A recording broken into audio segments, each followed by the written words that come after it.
Allô tout le monde, c'est Martin de 7 pieds sur terre. Aujourd'hui, je vous parle d'acromégalie, un trouble hormonal présent chez certaines personnes de grande taille. C'est le cas de mon ami Vincent Champagne qui évoluait à mes côtés dans la série. Il a reçu son diagnostic à l'âge de 19 ans. Anatomie d'un géant. L'acromégalie vient du mot grec akros qui veut dire extrême et mégalos qui veut dire grand.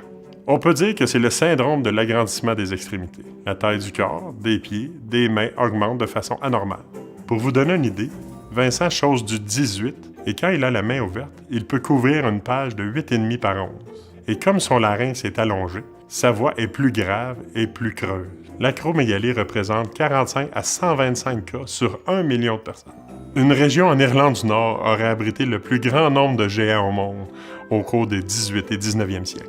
Une personne sur 150 souffrait apparemment du syndrome de gigantisme.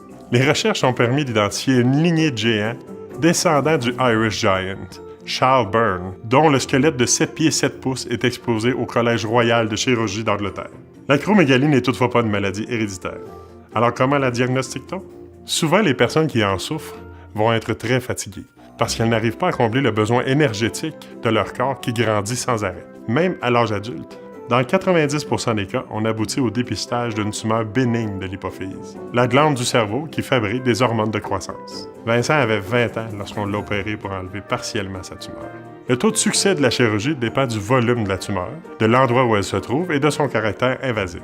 Avant cette découverte médicale, les personnes atteintes d'acromégalie souffraient de déformation du visage et mouraient souvent dans leur vingtaine.